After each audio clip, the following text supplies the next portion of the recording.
And the agenda for the series is that God, I think, wants each one of us to come closer to Him and become more like Him and to change. I think God has in mind that if you're a believer in Jesus Christ, that you're going to become more like Jesus. And the world needs people who are more like Jesus desperately. And I think God intends for regular people like you, to evolve that way. I think that was always the plan. Now, sometimes in the middle of becoming a Christian, it doesn't seem to work out that way. And we talked about that in the very first week. Jesus told a story about a farmer planting seed, and some of the seed landed on the road, and it was real hard, and nothing got in. And some seed landed on shallow ground and couldn't put down roots, and it died. And some seed landed in the thorns, and it was so crowded it couldn't get good nourishment. But some seed landed in the good ground and grew and grew and grew. And Jesus said, we're like that. God puts the seed out to everybody. He wants everything to grow like it should, but some of us, our hearts are hard, or we don't have enough time to or don't take the time to put the roots down, or maybe there's just too much other crowded into our life and we're not able to focus on this like we'd like to. And because we don't do those things, we don't become the people that God wants us to become. And I do believe in that. That's not just me saying that. I think that we have a destiny, each of us, to become something in God, and that He's pulling for us. The song we sang at the end, that He's for us, and that God wants us to achieve those things, wants us to have those things. I believe all that. I think all that's true. And so this sermon series is about that, and we're kind of making a play on the miracle grow idea, but God wants you to grow miraculously. And so what we did is the first week we talked about being authentic. Authentic just means that your inside matches your outside. And so you can look at that both ways, and both ways are true. One way you can look at it is that, I shouldn't talk real big if I'm not doing it, right? If my life isn't that way, I shouldn't be judgmental and hateful to other people. If I know I'm a sinner still needing grace, and I should have a lot of grace for other people, my inside should match my outside. But you could take it that way, and you could also take it the way that, if I'm saying these things, then I better live it, and that's also true. The idea is that at the beginning, when we first become a Christian, we'll use phrases like "you're a child of God," or that God has you're chosen by God, but you don't feel chosen. You don't feel that way, and the rest of your life is trying to narrow that gap between the things we say and who we are. And it's a life's work, but it starts with being authentic, trying to be the same person inside as you are outside. We talked last week about being teachable. A person who's teachable can take some correction and not get defensive, can take some correction and not have to leave churches every time that happens. A person who's teachable can hear a hard word and apply that. They don't get stiff-necked, they again, because they want the inside to match the outside. This week we want to talk about being focused, and this is going to have a lot to do, again, with that very first story about Jesus planting seed, and some of the seed goes in the thorns. It's kind of like that. You know, when it lands in the thorns, sometimes the thorns get real big and crowded, and the seed can't grow, or if it does grow, it doesn't grow very well. And at first, it may look like the weeds are. Julie won't let me always help with the garden because I'll have to ask her, "Is this a weed, or are we keeping this?" No, it's a good thing. Keep that. No, that's a weed, and I have to ask each time because when they're little, it's hard to tell. Everything's green, everything's healthy. Sometimes the weeds are healthier than the stuff you're trying to keep. And so you make decisions. And we want to talk about being focused that way. You make decisions because you're wanting to grow into the person that God wants you to be. And to do that, maybe there'll be some things in your life that you're going to have to let go of. And so whether you're here with me today or you're watching online, I want us to think about that. Because I think that it's a real problem in our country. It's a real problem in America, because there's so many options, and we can get distracted and not do the things that we want to do or that we need to do. Julia and I made an adjustment this week in our home technology. Our router, our internet router, there was a problem with the internet router, and it wasn't doing very well. So we bought another one. And of course, when you change something like that, if you're into this sort of thing, it affects every other thing in your house that connects to that, because it seems like the password changes or it doesn't recognize the signal or something like that. So you change it, and then you have to make sure everything can still talk to everything else. And one of the things wasn't talking to the new thing. It was mad about the new thing. They had a thing, I don't know what it was. One rolled its eyes at the other or what was happening, but it wouldn't talk. And we tried 2 or 3 different times to make the second thing talk to the first, and we couldn't figure it out. And so finally I resorted to going to Google and YouTube and trying to look up, has anybody else had this problem? Well, it turns out people had had that very problem that I was having with these two pieces of equipment not talking. And the solution, they said, was you got to do a factory reset on the second equipment, the older piece of equipment.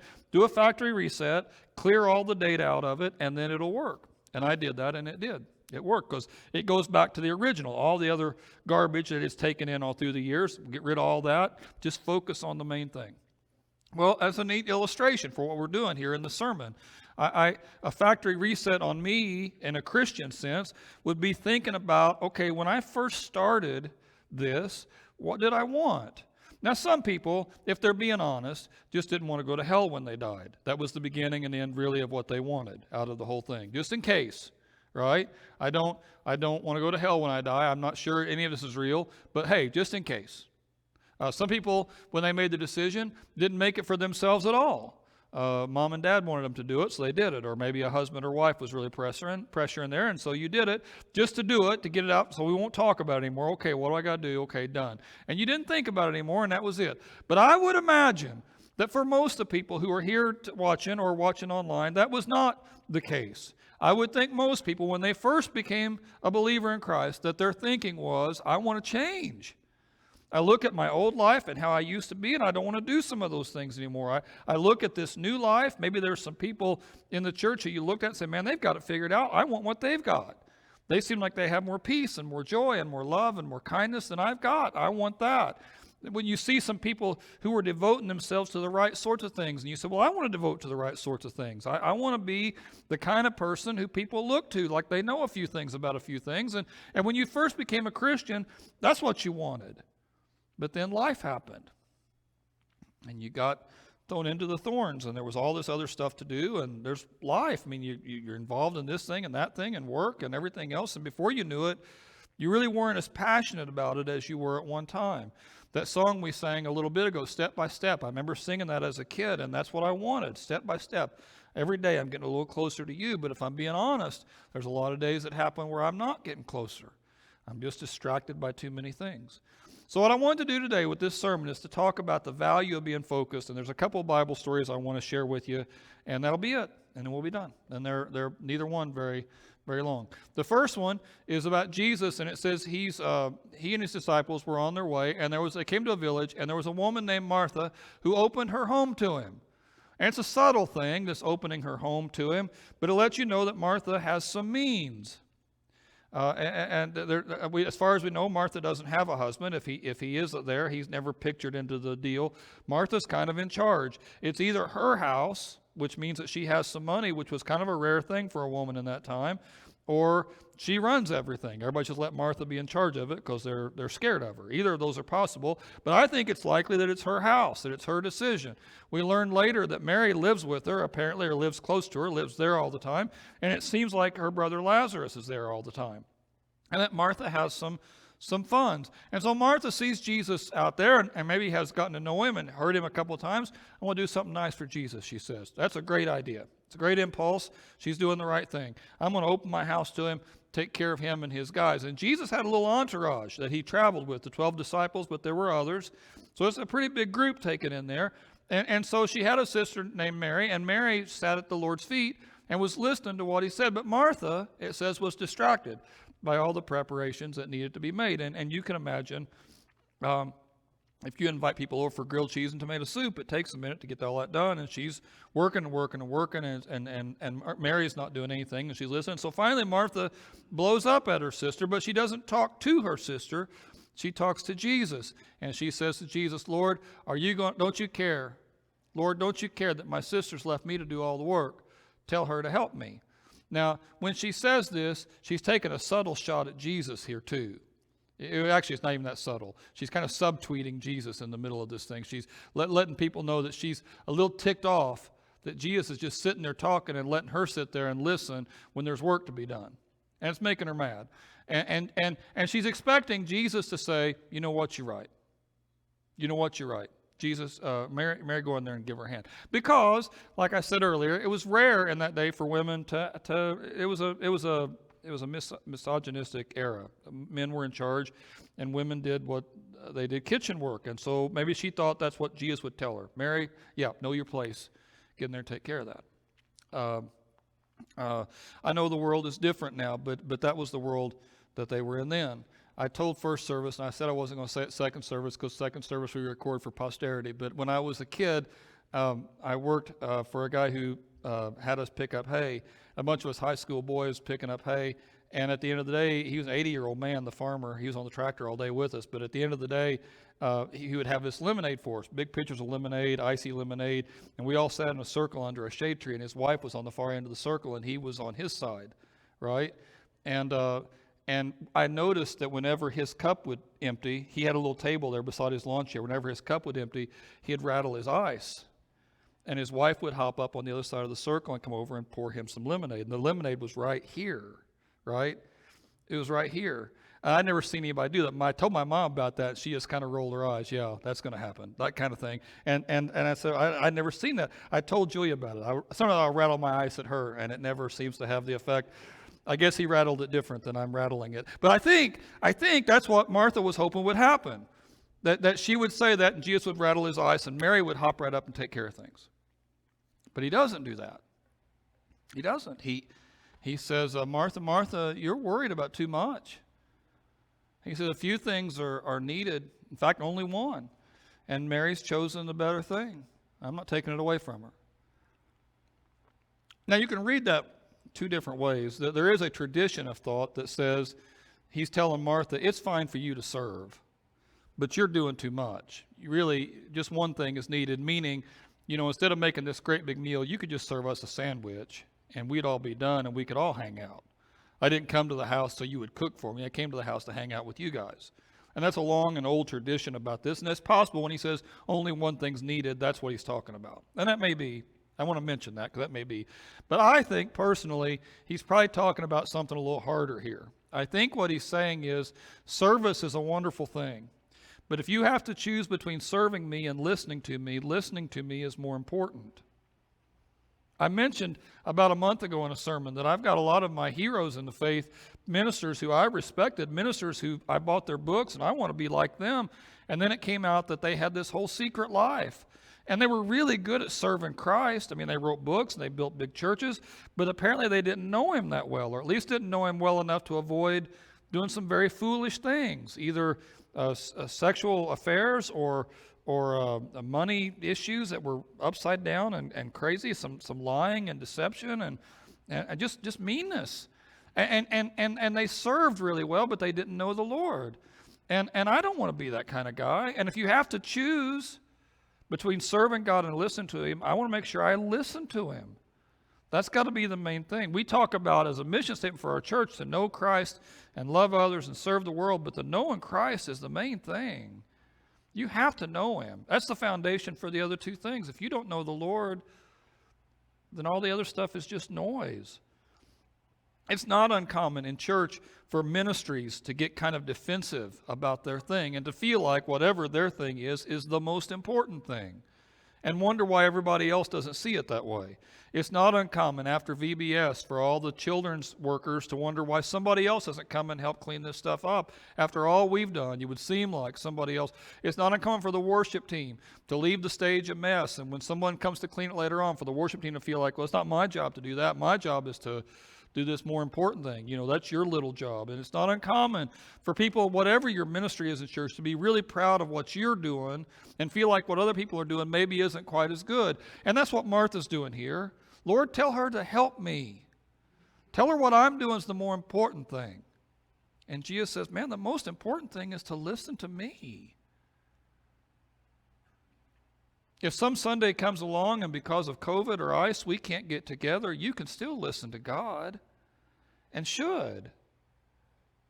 If I can't preach, or if we have just one person on stage playing an accordion and they're just doing singing out of tune, we sing out of tune anyway, but more out of tune than we do. I mean, that's okay if people are knowing God. The knowing God is always the main thing. Always the main thing. If we're not able to get the church cleaned up this week and we have dirty floors, but people are hearing God, then we did what we were supposed to do. That's always the main thing, if you have to choose. And I thought about that with our sermon series here. If you've got to choose what you're going to invest in, you want to make sure the main thing you're doing is hearing God's agenda for you. What does God want you to do? What does God want you to get rid of? What does God want you to grab hold of? Where does God want you to go? I've mentioned, it's an interesting study to me. Psychologists have identified part of your brain that they call the reticular activating system. It is the part of your brain that allows you to focus. A new mom can be in a crowded place, an amusement park even. I mean, something loud and noisy, and there's just people talking, and it's nuts. And a baby cries way over there, and she hears that. She hears that over all the other stuff because she's focused on those things. She thinks about them, and she's focused. If you decide you want to buy some new thing, and you've shopped around and you figured out what you want, and you want to buy, I was like when I bought a Jeep. I still remember it all these years later. When I bought my Jeep, I decided it's what I wanted.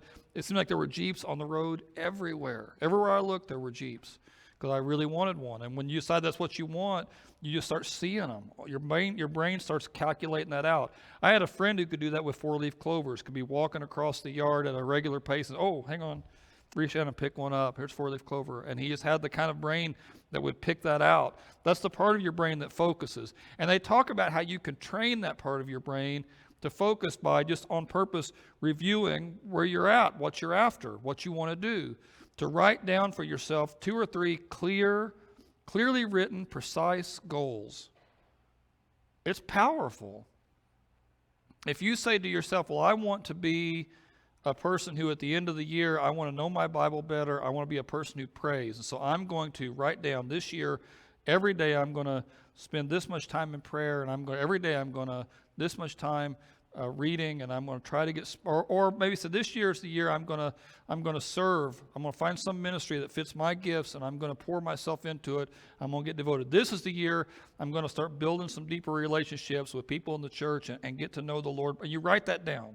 This is what I want to do this year. There's something powerful about that. To go back and review it, to put it in some place where you're going to see it pretty regularly, your brain will start looking for that focus. Now, it's not a cure-all. You're still going to have to take a step or two forward. If you're lost in the woods and think positively, you'll still be lost in the woods. It's not enough to think positively. You've got to start moving on your information. You've got to take a step or two forward. But if you'll do that, you'll find that Einstein said that imagination was more important than knowledge. If you could dream where you wanted to go, that had more power than just knowing a bunch of facts. And I think that's true. It's mostly about just getting the boat going in the right direction. Which leads me to my second story. I was talking to somebody on the phone, and I'm going to skip ahead, sorry. Talking to somebody on the phone this week, and they mentioned a story that was kind of giving them some trouble. They said there was a story that was kind of giving them some difficulty there. And they wanted to know what I thought about it. I said, well, okay, well, what story is it? So we started talking about it, and it got me to thinking, and I went further than our conversation, but it kind of spurred my thought, because it kind of talks about some of the same things I'm talking about here. Jesus said, it's like a man, he said, was going on a journey, and he called in his servants, and he entrusted his money to them. He said to one, he gave 5 bags full of gold, and older English translations will say 5 talents. A talent was a money measure in that day. It was 6,000 days' wages. 6,000 days' wages. So, several years' worth of wages, maybe $300,000 or $400,000. I think if I calculated right when I was working that out earlier. So one guy gets 5 bags of gold. So 5 talents, 5 times 350,000, 400,000, a lot of money. Another guy gets 2 bags, and a third guy gets just 1 bag, each according to their ability. And the Greek word talent, we've made an English word talent out of it, and talk about your gifts and your abilities and your strengths and weaknesses. And this story really can go either way, because the master in the story represents Jesus. Jesus leaves us all certain resources, and then he leaves. And we're in the period right now where he's not here, we're between the cross and the second coming, and he's gone, and you have some of the master's resources, and you can do whatever you want to with them. Well, it says that the guy who had 5 bags went out and made 5 more. And the guy with 2 bags, he did the same thing. He took his 2 bags and maybe started a small business or bought some trucks or bought some cows or whatever he did, and he made more money with it. Well, but the guy who had 1, he didn't do anything. He dug a hole in the ground, and he hid his master's money. Well, after a long time, the master comes back. And the servants returned, and they settled all their accounts. And the man who had received 5 bags of gold, he brought the other 5. And he said, Master, you entrust me with 5 bags, and I made 5 more. And the master says to him, well done, good and faithful servant. And I highlighted that because a lot of Christians believe that's what Jesus will say to us when we get to heaven. That'll be the phrase, and that's where they get it from, is this story. That when you may be at a funeral sometime and you'll hear somebody talk, a preacher say it about somebody who died, that right now they're hearing, well done, good and faithful servant. And we get it from that story. And it's the idea that if you've taken your life and you spent it for him, right? He gave you gifts and strengths and talents and resources, and you spent your life for him. When you get to heaven, this is what you're going to hear. Well done, good and faithful servant. He says, you've been faithful with a few things. I'm going to put you in charge of many things. Come share your master's happiness. And the guy with 2 bags of gold, same thing. He said, look, you gave me 2 bags. I made 2 more. And he hears the exact same thing. It's word for word. Well done, good and faithful servant. You have been faithful with a few things. I'll put you in charge of many things. And come and share your master's happiness. So he gets 2 rewards. Both guys get 2 rewards. Reward 1 is you were faithful with a few things. Now you're in charge of a lot. I don't know what that means in heaven, but I think there will still be things to do. And it's an interesting rabbit hole to go down. It's not really good for a sermon, but it's an interesting thing to think about. What will I do in heaven? Because verses like this make me think there will be things for me to do. You did some little thing in my life. Well, now you've got all eternity to do this bigger thing. And I think it's an interesting thing to meditate on and think about. And I don't have an answer for it. I got lots of answers, and I'm not sure any of them are right. But it's just interesting to think about. But then the second thing, come share your master's happiness. You know, it's just going to be joy everlasting because you did it. You invested correctly. And in that day, when you realize you invested correctly, you're going to be thrilled that you did. But the guy who had 1 talent, he came and he said, Master, he says, I knew you was hard. I knew you was a hard man, and I knew you like to gather where you've not planted. What he's accusing the master of is you like to make me work while you watch. I know what you're doing. And he's really taking some shots here at him. He's taking some shots at him. You're just trying to trap me in something stupid, and I'm not playing your little game. That's the gist of what this paragraph is. So I was afraid, he said. I was scared I'd let you down. I was afraid. And I just went and hid your gold in the ground. Here it is. It's yours. Now, the master is furious at this. Now, on the one hand, you don't know totally why he's mad because he didn't lose anything. But he kind of did. And he says, the guy says, I'm lazy. He said, I'm afraid. I'm afraid. He says, you're not afraid. You're wicked and lazy. I mean, you could have, you knew I was a hard man. You knew I liked to gather where I didn't plant, but why didn't you give my money to the bankers? I mean, at the very least, you could have handed it to a banker, and it wouldn't have made a lot of interest, but it had made something. I mean, at the very least, if you weren't going to do anything with it, you could have let somebody else do something with it. And so he says, take his gold and give it to the guy who has 10. And because whoever's got a lot already is going to get more, and whoever doesn't have any, they're going to have even that taken away. And then he says, and take that guy, that worthless servant, and throw him outside where there's weeping and gnashing of teeth. And in the Bible, normally, when you see weeping and gnashing of teeth, it's referencing hell. It's a hell thing. And so probably this servant's going to hell. And this was the story that somebody asked me about this week, and they had a question about it, and the gist of it that I want to focus on, at least, there was a longer conversation, but the gist I want to focus on is how it makes me feel bad, this story. I don't get any hope out of a story like this because I think, and maybe you're in that situation, right?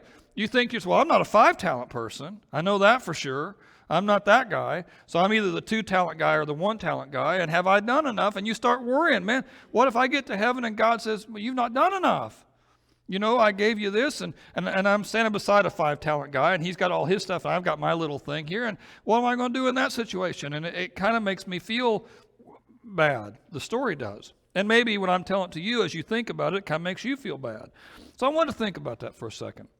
I think it's interesting, first of all, that the guy who got 5 talents and the guy who got 2 talents, they both get the very same comment back from the master. You know, great. Now, if I have a small business and Brittany and Jennifer are working for me and Brittany makes 5 times as much and Jennifer makes 2 times as much, I'll promote Brittany and I won't promote Jennifer, right? In business, an American thing, I would do that. If you make me more money, I'm going to give you more promotion. You make me less, I won't give you as much. That's how it works in your work. It's how it works in everybody's work. That's not how it works in this story, though. The guy who makes 5 and the guy who makes 2 get exactly the same thing. They get exactly the same thing. You were faithful in small things. I'm going to put you in charge of many things. Come share your master's happiness. Right? So that's interesting to me. And even the guy with 1 talent, what does the master say to him?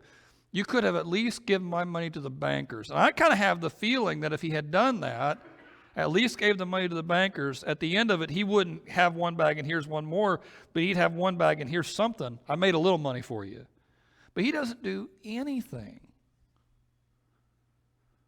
And there's a Grand Canyon between not doing much and not doing anything. I mean, he puts it in the ground. He never intends to do anything. He just doesn't want to think about it. A couple of years ago, my grandmother died, and you probably had this experience. You start looking through all the boxes and files. Are there insurance policies we missed? Is there money or a letter or something stuffed into something that we need to know about to know what we're supposed to do? You start looking through all the different file drawers, and you hope that you find everything, because a lot of people, you'll buy something like that, like an insurance policy, and you'll stick it someplace where you know where it's at, and then when you're gone, no one else does, and you find it later. I had no idea they had this, or I had no idea they were saving this, or had this account, or had this thing. And after the fact, you find all this stuff out. And some people, that's what this guy does. The master gives him money, he just buries it. I don't want to think about it anymore. It'll be there if I need it, and I'm not worrying about it. And if that's where your faith is,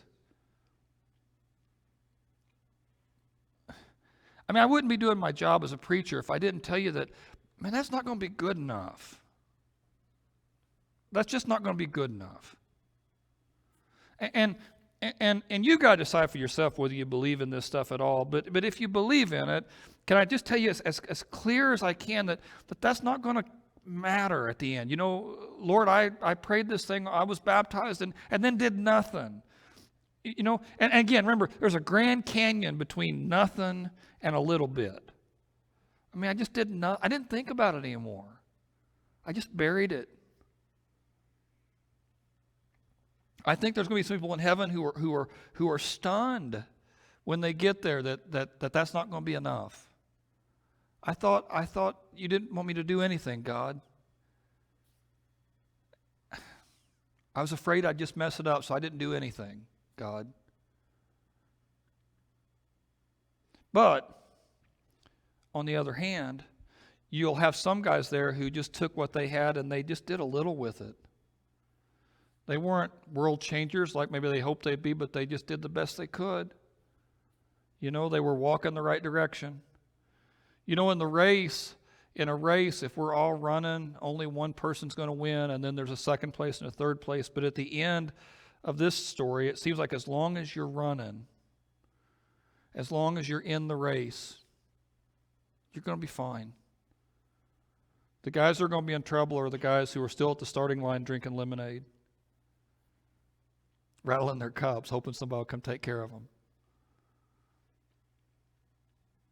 I think that's important to keep in the back of your head. There's a lot of hope in a story like that to me. I have known some 5-talent people in my life, people who were fantastically smart about social stuff or finance or Bible or just were well connected. I've known some people in my life who could make money easy, or maybe they inherited a bunch and it just seemed like they always had money and they always had options and they always had resources. I've known some people who were wonderfully gifted athletically or musically or artistically, creatively. I mean, they could just do things that other people couldn't do. They could figure things out other people couldn't figure out. And I've always admired people who have all those talents. But I never saw myself as a 5-talent guy. I never saw myself there. And I did worry about that. What if I get to heaven and I'm standing beside one of those guys? Will I feel bad? And I don't think so. I never think about it the other way.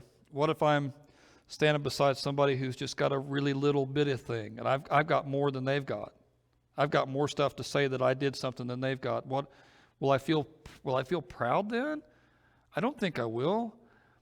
I have always thought that the first reaction that most people are going to have when they get to heaven is, phew. I mean, I think you're just going to be stunned that you're there. I really do. I think the first reaction you're going to have, I can't believe I got in. And then when you see Jesus and you realize who you are compared to who he is, I mean, how did you let me in here? I just think you're going to be stunned. And I think the only guy who's going to have regret in that moment is the guy who didn't do anything, who didn't take advantage of that grace. God had offered everything to you. All you had to do is take a step forward, and they didn't do anything. So that's what this sermon's about. Like the seed and the thorns, maybe there's some things you need to change. Maybe there's some things you need to address. Maybe there's some things you need to figure out so that you can produce with your one and only life. Some people will say, well, I'm too busy to think about that stuff right now. Well, then get less busy. Most of that stuff is just pride. When a person says, I have too much going on for me to focus on one more thing, there are certainly moments like that. A 6-week stretch, a 10-week stretch. Somebody's sick or something has fallen apart or something's broken and you've got to focus on the emergency right now. But if you're living on emergency level your whole life, man, change something. Tell the kids they can only do one sport or don't work 60 hours. Don't take vacations it takes 3 months to pay off after you're done. Don't spend more than you have so you can live on your income so you're not having to work these nutty hours. If you're so busy that you don't have time to focus on the right things, then get less busy. And again, if you can't control it for a season, that happens to everybody. Don't feel guilty. That's everybody does that. But if that's your whole life, man, that's on you. So I want to, again, what I've done all the weeks we've done this sermon is think about 3 different things here that you can kind of focus on for this week to do these things. And again, I don't expect you to do all three of these things. But you can. It'd be great if you did. But focus on 1 or 2 of these things if you can. And here they are. First one, you can walk in grace. Know that God loves you and he's going to take care of you whatever happens. God cares. So as long as you're at least going that direction, as long as the boat is pointing the right way, as long as you're in the current of what he's trying to do, walk in grace. Know that whether you produce 1 talent or 2 talents or 5 talents, as long as you're doing the best you can, that's all he ever wanted. And he's thrilled with you, and he's got plans for you, and he's going to show grace to you, and that's good news. Second, set some sort of a destination, and this involves, again, some clear and precise written goals. This is what I want to become. This is where I want to go. This is what I want to do. And as it regards the Lord, I found this quote. It's one of my favorites. It's a George Bernard Shaw quote. He said, "The true joy of life is to be used by a purpose recognized by yourself as a mighty one, to be thoroughly worn out before you're thrown on the scrap heap, to be a force of nature, instead of a feverish, selfish little clod of ailments and grievances complaining that life won't devote itself to making you happy." The true joy of life is to be focused on some purpose that you consider to be a mighty purpose. Something that I hope I'm completely worn out before they throw me. When they close my eyes the last time, I hope that I have given everything I have to this. Now for me, that has been the church. And I'm not talking about the bylaws and the organization and the windows and the property and I mean the church, the people. The church, to me, when it is working like it's supposed to work, there's nothing like it. Marriages get restored, lives get healed, addictions get overcome, children come back to parents, parents learn how to parent again, husbands and wives start loving again. There's connection. You're not alone in the world. When you fall down, there's 20 hands to pick you back up, and Jesus gets credit for everything. When the church is doing what it's supposed to do, there is nothing like that in this world. There's nothing like that. And we've had glimpses of that at Mount Pleasant. There's been moments where I feel that, and it comes, and that to me is worth devoting your life towards. But God may have a different call on your heart. There may be something else because of your gifts and your passions and your strengths that he wants you to focus on. And it may be some tiny part of the church that he wants you to focus on. It may be something outside of our walls here. Some injustice in the world, or some group that needs your hand. And if that's the case, then, man, run hard as you can after God. Make a plan, set a goal, and ask God to help you get there. Pick a goal that's bigger than you can do, so you'll know that if you get there, it was only God. And then third, be willing to cut some stuff. So first, walk in grace. Second, set a goal. Third, be willing to trim. Be willing to focus and weed out the things that aren't taking you where you want to go. And there may be some good things that have to go by the wayside. I'm not saying you can't take a chance to rest. I'm not saying you can't have hobbies. I'm not saying you can't work and work hard. All those things are good things. But if any of those things get in the way of you knowing what the Lord wants out of your life, then it's too much. It's too much. And at the point that it's too much, then you got to have the courage to say, okay, God, it's yours. I went to Purdue my first 2 years of school, and I had an elective I could take 1 year, and I told my guidance counselor I wanted something easy. I had to do an elective. Can I do something easy? And it was a very, very slow computer then, probably, if he had one. I don't know if he had a computer or not. But he went through some files. He goes, well, here's a class that a lot of the football players are taking. And so I said, great, I'll take that one. And it was Arthurian history. It was King Arthur. The whole thing was King Arthur. And all the football players quit in about 2 weeks. It was a harder class than I thought it was going to be. They all dropped it, but I was there, and with other nerds. The football players were all gone. It was an interesting mix of people in the class, but that's a whole other story. But I took the class, and what I remember about the class, we had a whole section there about the Holy Grail, because the Arthurian, all the knights were after the Holy Grail, and they all wanted it, but only one or two of them ever found it. They all devoted themselves to it, but Lancelot and Gawain and those guys, most of those guys didn't get there. They couldn't. They didn't have what it took to get to the Holy Grail. Only a few guys did. Galahad did, but Galahad, it's all he did.